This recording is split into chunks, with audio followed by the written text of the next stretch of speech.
नमस्कार सांग मैंने आपण मानु समस्त मो स्टोरी चैनल स्वागत। चलतु कहानी शुणा मितरे मित कहानी भाग 70 पूर्व भाग जदि शुणी ना जल्दी जल्दी शुणी नियंतु। कहानी शुणी सारी सब्सक्राइब करियो केबे भूलिबेनी सांग माने। बेबी निज भावना रे पूर्णछेद टाणी कहिला कुआडे जाउछंती आसंतु खाइबे। ब्रिजेश कहले ना मु परे खाइबी। बेबी ब्रिजेश को मुदी देखै कहिला देखिले एटा भलो हैनी। ब्रिजेश न देखिला भली कहले हाँ खूब भलो हैची। बेबी ब्रिजेश को सह कथा होई कौन अनुमान करिला के जानी ब्रिजेश को ठारू दूरे जाई कहिला मु आसुची तेबे। बेबी गेट आड़ को पागलियों पड़ी दौड़ला एपट सेपट खोजिला मन को मन कहिला हे भगवान किए ई पिला एमिति झड़ बेगरे आसी मो देहरे प्रेमर उष्णता भरी देई तोफान भली पळाइले। ओहो से प्रेमर छुआरे देहर बास्ना एबे भी मो शरीर रे महकुची। बेबी पागलियों भली खोजिबाकु लागिला किंतु काहाकु पाइला नहीं। बेबीर डाउट हेउथाए ब्रिजेश उपरे कारण ठीक सेही बास्नारे ब्रिजेश महकुथुले। बेबी पुणी थरे से बास्ना बारिया पाई ब्रिजेश का आड़कू गला किंतु ना सेठी तो रोमी बापी लक्ष्मीकांत पिकू सबु पुओंक देहरे सेही समान अतर बास्ना। बेबी पागलियों भली गेट्रु फूड कोर्ट पुणी मंडप एमिति दौड़ुला दुई हाथ रे लेहेंगा टेकी टेकी। बेबी को एमिति दौड़िया देखी ब्रिजेश जाई बेबी हाथ धरी नहीं कहले काहाकू खोजुछ जे। बेबी किछि न कही ब्रिजेश का पाखरे छिड़ा होई सेई रंग नंबर पुअर नंबर को कॉल करिला किंतु फोन नॉट रिचेबल आसिला। बेबी ब्रिजेश को कोट पॉकेट रे हाथ पुराई ब्रिजेश को मोबाइल काढ़ी से नंबर निज नंबर को कॉल करिला किंतु आउ गोटे नंबर आसिला। बेबी ब्रिजेश को ठेली देई कहला काहाकू नुहे प्लीज आपण जातु एठू।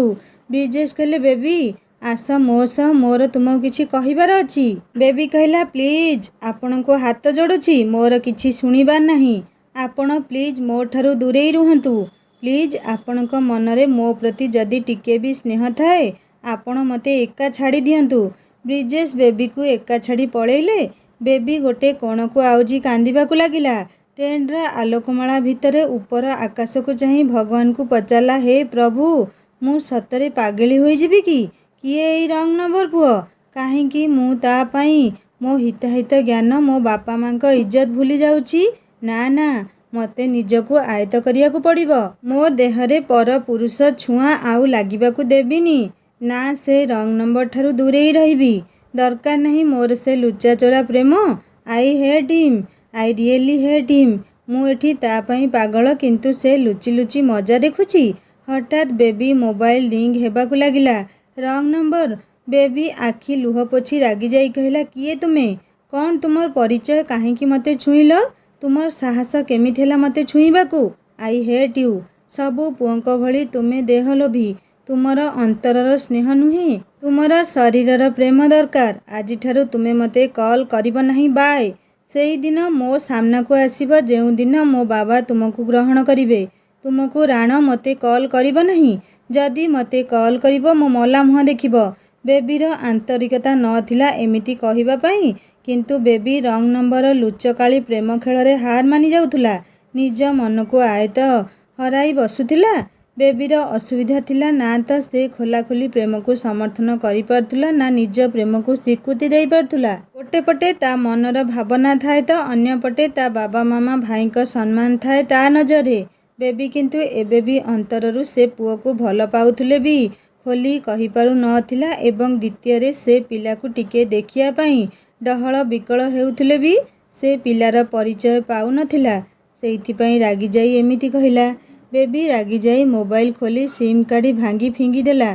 खूब कांदिला गोटे कोण को आउजी हाथर मुदी को चुंबन मान आंकी देई कहला सॉरी मिस्टर रंग नंबर मते क्षमा करि दियो मु तुमको बहुत भल पाए तुमको टिके देखिया पाई चाहे मु तुमको डाकी एमिति अपमान देली प्लीज मते क्षमा करि दियो।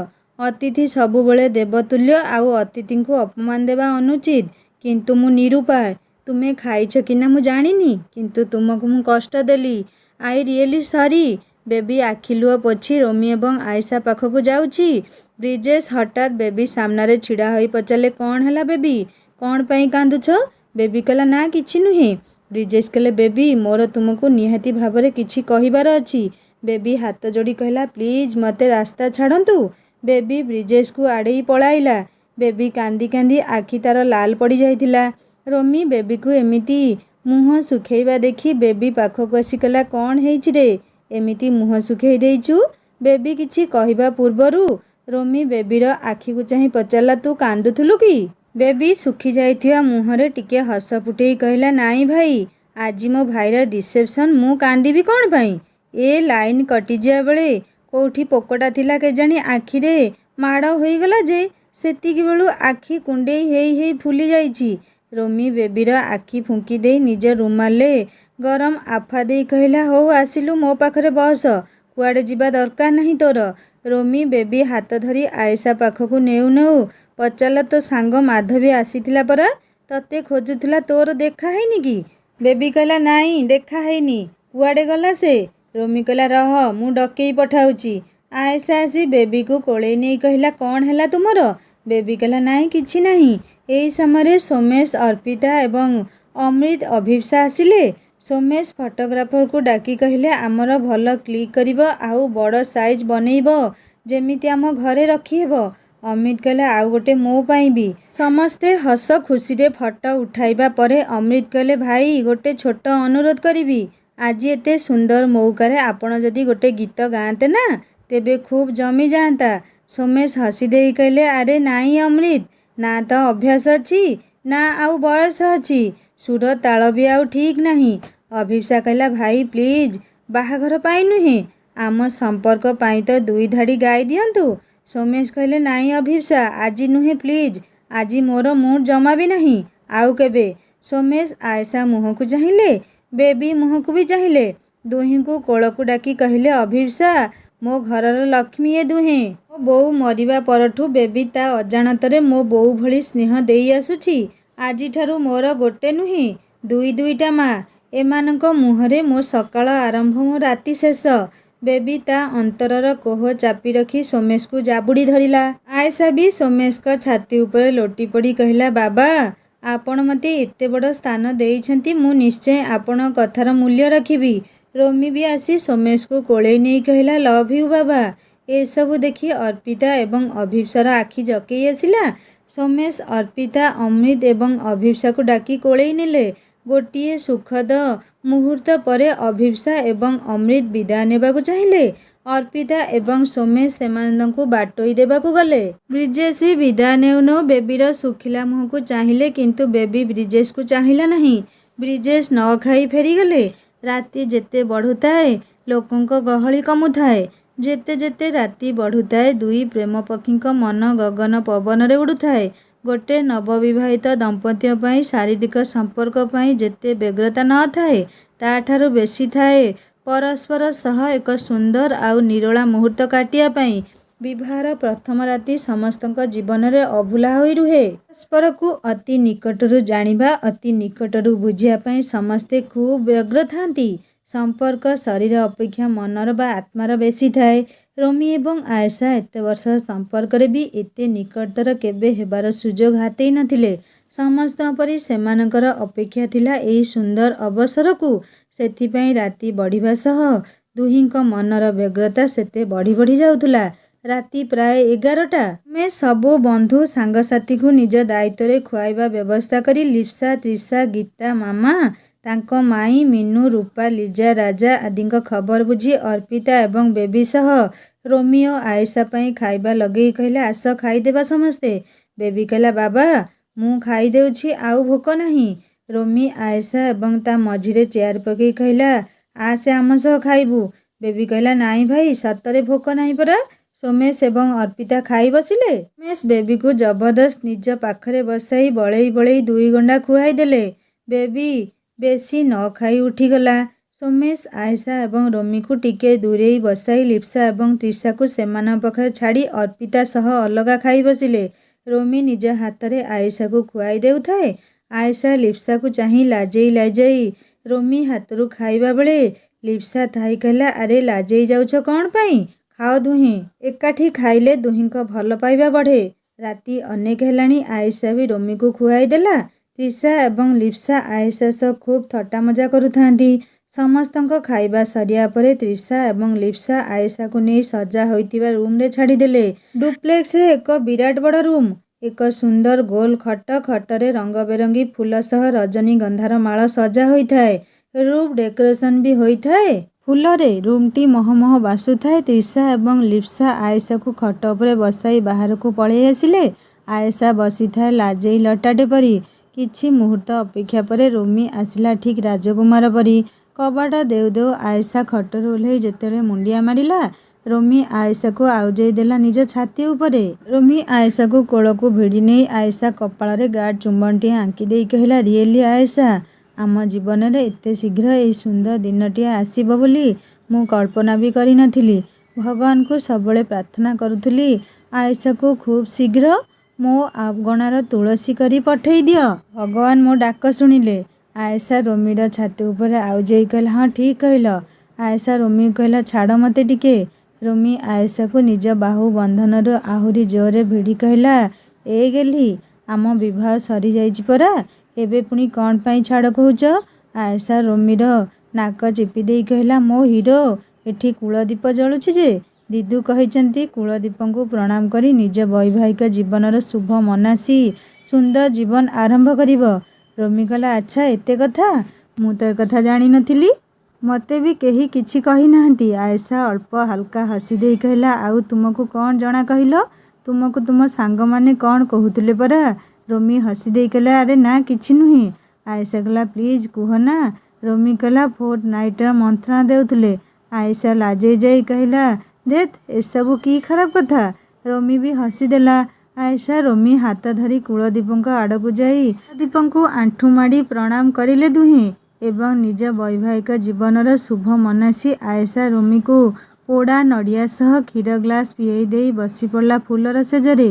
ରୋମି ବି ଫୁଲର ଶେଯ ଉପରେ ଗଡ଼ିଯାଇ ଆୟେଶାକୁ ନିଜ ଛାତି ଉପରକୁ ଭିଡ଼ି ନେଇ କହିଲା, ଆୟେଶା, ସତ କହିବି? ଆୟେଶା ରୋମିର ଛାତିରେ ମୁଣ୍ଡ ରଖି କହିଲା, ହଁ କୁହ। ରୋମି କହିଲା, ଆୟେଶା, ସତରେ ମୁଁ ଆଜି ଖୁସିରେ ପାଗଳ ହୋଇଯାଉଛି। ଇଚ୍ଛା ହେଉଛି ଆଜି ମୋ ଆଖି ପଲକ ନ ପଡ଼ୁ ଆଉ ସାରା ରାତି ମୁଁ ତୁମକୁ ଏମିତି ଅନିଦ୍ରା ରଖି ଦେଖିଥିବି। ଆୟେଶା ହସିଦେଲା। ରୋମି ଆୟେଶାକୁ ନିଜ ଛାତି ଉପରୁ ଉଠାଇ କହିଲା, ଟିକେ ଆସୁଛି। ଆୟେଶା ପଚାରିଲା, କୁଆଡ଼େ? ରୋମି ଉଠିଯାଇ ବ୍ରିଜେଶଙ୍କ ଦ୍ୱାରା ମଗେଇଥିବା ହୀରାର ବ୍ରେସଲେଟ୍ ବକ୍ସ ଆଣି ଆୟେଶା ହାତରେ ପିନ୍ଧେଇ ଦେଇ କହିଲା, ଏଇଟା ଆମ ପ୍ରଥମ ରାତିର ଗିଫ୍ଟ। ଆୟେଶା ନିଜ ପାଖରେ ରଖିଥିବା ଗୋଟେ ସୁନ୍ଦର ଗୋଲ୍ଡର କପଲ୍ ରିଙ୍ଗରୁ ଗୋଟେ ରୋମି ଆଙ୍ଗୁଠିରେ ପିନ୍ଧେଇ ଦେଲା। ଅନ୍ୟଟି ରୋମିକୁ କହିଲା ତାକୁ ପିନ୍ଧେଇ ଦେବା ପାଇଁ। ଏହାପରେ ଦୁହେଁ ବେଡ୍ ଉପରକୁ ଗୋଟେ ଛୋଟ କେକ୍ ଆଣି କାଟି ବିବାହର ପ୍ରଥମ ରାତିକୁ ସେଲିବ୍ରେଟ୍ କରିଲେ। ରୋମି ଆୟେଶା ଗାଲରେ ଗାଢ଼ ଚୁମ୍ବନମାନ ଆଙ୍କି ଦେଇ ଆୟେଶାର ଗହଣା ସବୁ କାଢ଼ିବାକୁ ଲାଗି କହିଲା, ଆୟେଶା, ପ୍ୟାର ମି ଦୀୱାର ମଞ୍ଜୁର ନେହିଁ। ଧୀରେ ଧୀରେ ଘରର ଲାଇଟ୍ ସବୁ ଅଫ୍ ହୋଇଗଲା ଏବଂ ଦୁଇ ଦମ୍ପତି ହଜିଗଲେ ଏକ ନିରୋଳା ମୁହୂର୍ତ୍ତରେ। ଗୋଟେ ପଟେ ରୋମି ଏବଂ ଆୟେଶା ସୁଖ ସବୁ ସାଉଁଟିବାରେ ବ୍ୟସ୍ତ ଥିଲେ, ଅନ୍ୟପଟେ ସୋମେଶ ଅନେକ ଅକୁହା ଯନ୍ତ୍ରଣାରେ ଛଟପଟ ହେଉଥିଲେ। ଯେଉଁ ମଣିଷ ସବୁବେଳେ ସମ୍ପର୍କ ସାଉଁଟିବା ପାଇଁ ସବୁ ଦୁଃଖ କଷ୍ଟକୁ ପିଇଯାଏ, ସବୁ କିଛି ସହିଯାଏ, ସେଇ ମଣିଷ ଶେଷରେ ଏଇ ସମ୍ପର୍କ ପାଖରେ ହିଁ ହାର ମାନିଯାଏ। ଏଇ ସମ୍ପର୍କ ହିଁ ତାକୁ ଧୋକା ଦିଏ। ଏଇ ସମ୍ପର୍କ ପାଖରେ ହିଁ ସମ୍ପର୍କକୁ ସାରା ଜୀବନ ବାନ୍ଧି ରଖିବା ପାଇଁ ଚେଷ୍ଟା କରୁଥିବା ମଣିଷ ହାର ମାନିଯାଏ। ଆଉ ଯେତେବେଳେ ଏମିତି ମଣିଷ ହାର ମାନିଯାଏ, ଅନେକ ଯନ୍ତ୍ରଣା ତା ଛାତି ଭିତରକୁ ରୁଧି ଦିଏ। କୁହାଯାଏ, ବନ ପୋଡ଼ିଗଲେ ସମସ୍ତେ ଜାଣନ୍ତି, କିନ୍ତୁ ମନ ପୋଡ଼ିଗଲେ କେହି ବି ଜାଣନ୍ତି ନାହିଁ। ଏତେ ବଡ଼ ବିବାହ ଉତ୍ସବ, ଘରେ ହସ ଖୁସିର ପରିବେଶ, କିନ୍ତୁ ସୋମେଶଙ୍କ ଆଖିରୁ ଝରୁଥିଲା ଲୁହ। ସେ ଲୁହ କେବଳ ଅର୍ପିତା ହିଁ ଦେଖିପାରୁଥିଲା। ଅର୍ପିତା ସୋମେଶଙ୍କୁ ନିଜ କୋଳରେ ଶୁଆଇ ସୋମେଶଙ୍କ ଆଖି ଲୁହ ପୋଛି କହିଲା, ମୁଁ ଜାଣିଛି ତୁମ ଆଖିର ଲୁହର କାରଣ, କିନ୍ତୁ କ'ଣ କରିହେବ? ତୁମେ ତୁମର ସବୁ କର୍ତ୍ତବ୍ୟ କରିବା ପରେ ଯଦି ସେ ଆମ ସହ ସମ୍ପର୍କ ରଖିବା ପାଇଁ ରାଜି ନୁହନ୍ତି, ଆମେ ବାଡ଼େଇ ପିଟି ହେଲେ କ'ଣ ତାଙ୍କୁ ଫରକ ପଡ଼ିବ? ଏଥିରେ କେବଳ ତୁମ ସ୍ୱାସ୍ଥ୍ୟ ଖରାପ ହେବ ଆଉ ତୁମେ ହିଁ କଷ୍ଟ ପାଇବ। ପ୍ଲିଜ୍ ମୋ ସୁନାଟା ପରା, କାନ୍ଦ ନାହିଁ। ସୋମେଶ ଅର୍ପିତା କୋଳରେ ମୁହଁ ଗୁଞ୍ଜି ଛୋଟ ଛୁଆଙ୍କ ଭଳି କାନ୍ଦିବାକୁ ଲାଗିଲେ। ନିଜ ମନର ଅକୁହା ଯନ୍ତ୍ରଣା ସବୁକୁ ଆଖିର ଲୁହ ହୋଇ ବୋହିଯିବାକୁ ଦେଲେ। ସୋମେଶ ଜାଣନ୍ତି, ଅର୍ପିତା ତାଙ୍କର ଏମିତି ଏକ ଜୀବନସାଥୀ ଯିଏ କିଛି କହିବା ପୂର୍ବରୁ ହିଁ ମନର ଭାଷା ପଢ଼ିନିଏ। ଆଉ ଗୋଟେ ସ୍ତ୍ରୀ ଏମିତି ହେବା ଉଚିତ। ସୋମେଶ ଅର୍ପିତା କୋଳରେ ନିଜକୁ ସମର୍ପି ଦେଇ କହିଲେ, ଅର୍ପିତା, କ'ଣ ଦୋଷ ମୋର? କେଉଁଠି ମୋର ଭୁଲ ରହିଗଲା? ଆଜି ମୋ ପୁଅର ବାହାଘର, କିନ୍ତୁ ତା ବଡ଼ ପିଉସା ପିଉସୀ ପୁଅ ବୋହୂଙ୍କୁ ଦୁବ ଅରୁଆ ଚାଉଳ ଟିକେ ପକାଇବା ପାଇଁ ବି ଆସିଲେ ନାହିଁ। ମୋ ଦାୟିତ୍ୱ ଏବଂ କର୍ତ୍ତବ୍ୟରେ କେଉଁଠି ଅବହେଳା ହୋଇଗଲା ଅର୍ପିତା? ଆଜି ଏତେ ଗହଳି ଚହଳିରେ ବି ଆଖି ଦୁଇଟି ମୋର ମିତା ଏବଂ ଆକାଶକୁ ଖୋଜୁଥିଲା। ମନ କହୁଥିଲା ଏଇନେ ଆସିବେ, କିନ୍ତୁ ରାତି ସରିଗଲା ପଛେ ସେମାନେ ଆସିଲେ ନାହିଁ। ଅର୍ପିତା ସୋମେଶଙ୍କ ଆଖି ଲୁହ ପୋଛି କହିଲା, ଏଇ ତୁମକୁ ମୋ ରାଣ, ଏମିତି ଛୁଆଙ୍କ ଭଳି ହୁଅନି। ତୁମେ ତ କିଛି ଭୁଲ କରିନ, ଏତେ ଭାବୁଛ କ'ଣ ପାଇଁ ଯେ? ସେମାନେ ଯଦି ଆମ ସହ ସମ୍ପର୍କ ରଖିବା ପାଇଁ ଚାହୁଁନାହାନ୍ତି, ଆମେ କ'ଣ ବାଧ୍ୟ କରିବା ତାଙ୍କୁ? ପ୍ଲିଜ୍, ତୁମ ଦେହ ଭଲ ରହୁନି ଏସବୁ ଭାବି ଟେନସନ୍ ହୁଅନି। ଯେଉଁ ସମ୍ପର୍କ ତୁମର ନୁହେଁ ତା ପାଇଁ ନିଜକୁ କଷ୍ଟ ଦେବା କ'ଣ ଦରକାର? ପ୍ଲିଜ୍ ଏଥର ନିଜ ଚିନ୍ତା କର, ପିଲାମାନଙ୍କ ଚିନ୍ତା କର। ଅର୍ପିତା ସୋମେଶଙ୍କୁ ଅନେକ ସାନ୍ତ୍ୱନା ଦେଇ ଶୁଆଇ ଦେଲା। ଅର୍ପିତାର ସ୍ନେହ ଶ୍ରଦ୍ଧା ଏବଂ ସାନ୍ତ୍ୱନା ପାଇ ସୋମେଶ ଟିକେ ରିଲାକ୍ସ ହୋଇ ଶୋଇବା ପରେ ଅର୍ପିତା ଶୋଇ ପଡ଼ିଲା ଦିନସାରାର ବାଧାରେ। ବେବିର ସାରା ରାତି ତକିଆ ଭିଜି ଯାଇଥିଲା ଲୁହରେ। ବେବି ତ୍ରିଷା ଏବଂ ଲିପ୍ସା ଆଢ଼ୁଆଳରେ ଲୁଚି ଲୁଚି ଖୁବ୍ କାନ୍ଦୁଥାଏ। କେତେବେଳେ ମୁଦିକୁ ଓଠ ପାଖକୁ ଆଣି ଚୁମି ଦେଉଥାଏ ତ କେତେବେଳେ ଦୁଇ ହାତରେ ମୁଦି ଧରି ଛାତି ଉପରେ ରଖି ଅନ୍ଧାର ରାତିରେ ଉପରକୁ ଚାହିଁ ଲୁହ ଭିଜା ଆଖିରେ ମନକୁ ମନ କହୁଥିଲା, ମୋ ପ୍ରେମ ଆରମ୍ଭ ନ ହେଉଣୁ ସରିଗଲା। ବେବିର ମନ କିଛି କହୁଥିଲା ଆଉ ତାର ମସ୍ତିଷ୍କ ଆଉ କିଛି କହୁଥିଲା। ବେବି ବୁଝିପାରିଲା ନାହିଁ କ'ଣ କରିବ କ'ଣ ନ କରିବ। ଏତେ ବଡ଼ ଭୋଜିରେ ଉପାସ ଶୋଇଲା ଏବଂ ସାରା ରାତି କାନ୍ଦି କାନ୍ଦି ରାତି ପାହିଗଲା। ସକାଳୁ ସକାଳୁ ଉଠି ବେବି ନିଜ ଆଖିର ଲୁହ ଲୁଚାଇବା ପାଇଁ ବାଥରୁମ୍ ପଳେଇଲା ଗାଧୋଇବା ପାଇଁ ଏବଂ ତ୍ରିଷା ଏବଂ ଲିପ୍ସା ଯାଇ ରୋମି ରୁମ୍ର କବାଟ ବାଡ଼େଇ କହିଲେ, ରାତି ପାହିଲାଣି ରାବଇ କାଉ, ଉଠ ଉଠ ମଠ ନ କର ଆଉ।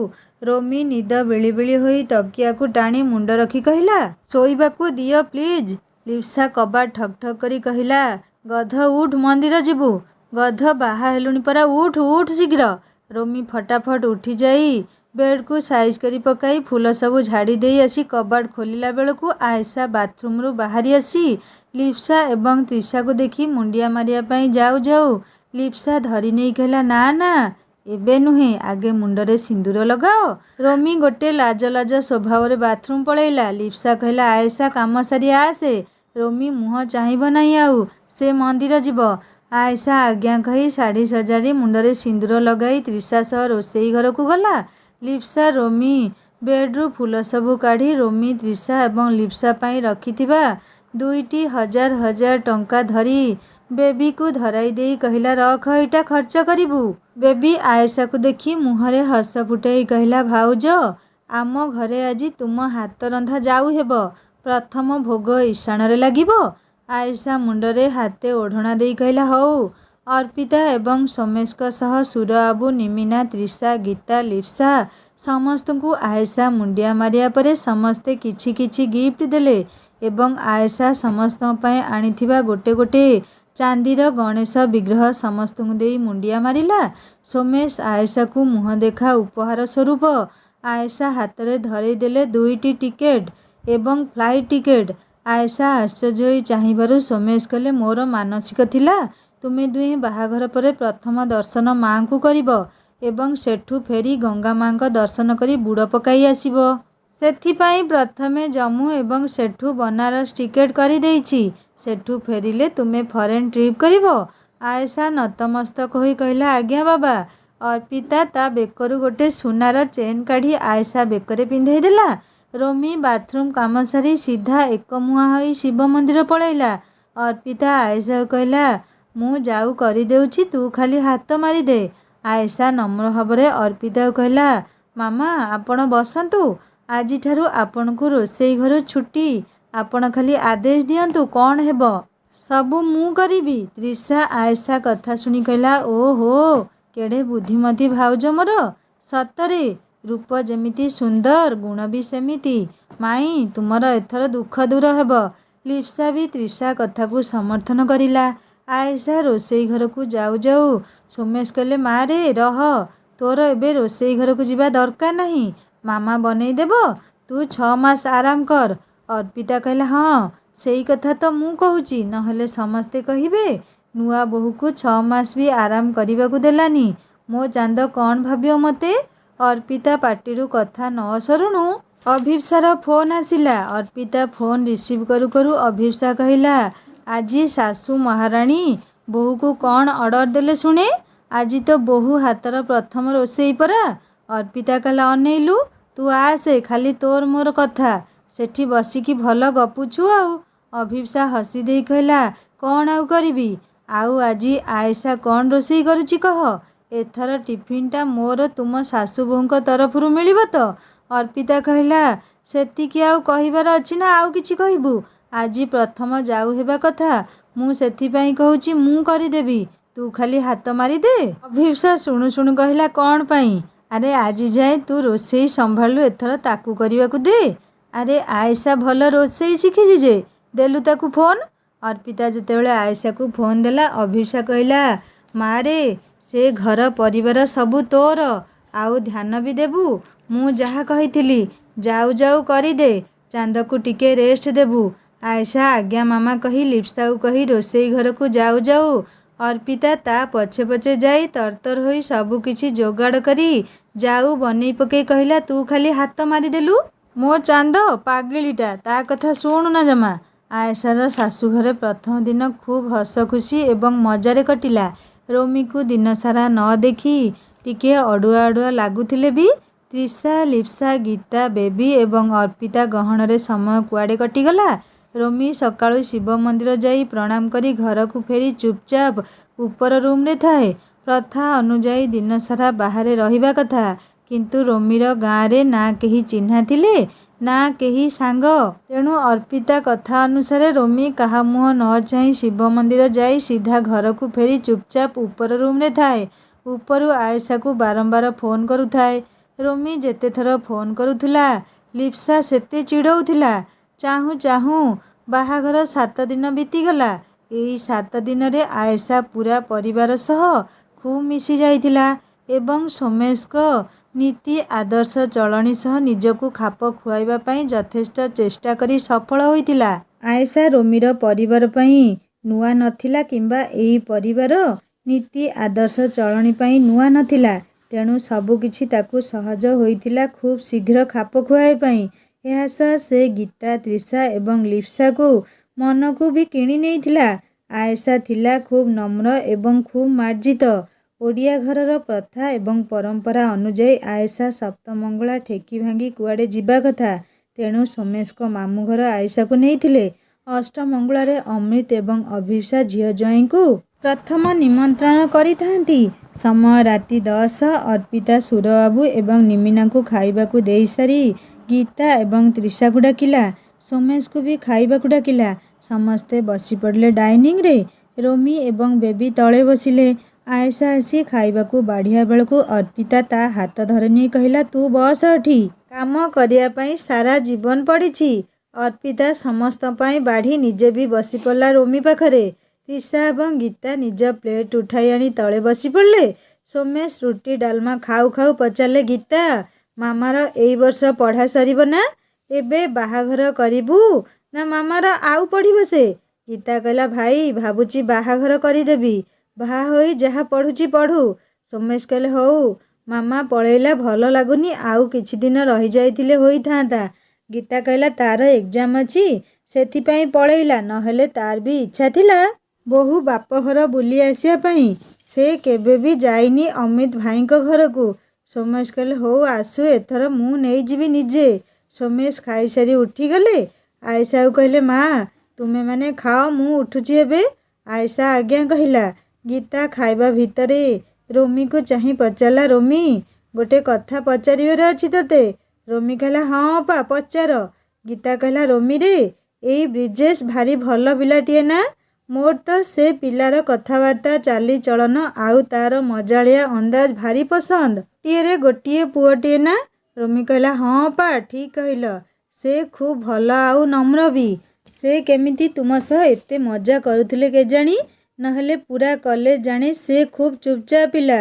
ଗୀତା ପଚାରିଲା, ରୋମି, ତାଙ୍କର ଚଳିବା ଭଲ ତ? ରୋମି କହିଲା, ହଁ ଅପା, ଖୁବ୍ ଧନୀ ଘର ପିଲା। ତାଙ୍କ ବାବା ଜଣେ ବହୁତ ବଡ଼ ବିଜନେସମ୍ୟାନ୍। ବ୍ରିଜେଶ ଭାଇ ବି ଜଣେ ଭଲ ଷ୍ଟୁଡେଣ୍ଟ। ଏଥର ସେ ପିଜି ପାଇଁ ପ୍ରିପେୟାର ହେଉଛନ୍ତି। ଗୀତା କହିଲା, ରୋମି, ମୋର ଗୋଟେ କଥା କହିବାର ଅଛି ତୋତେ। रोमी कहला हाँ अपा कुह।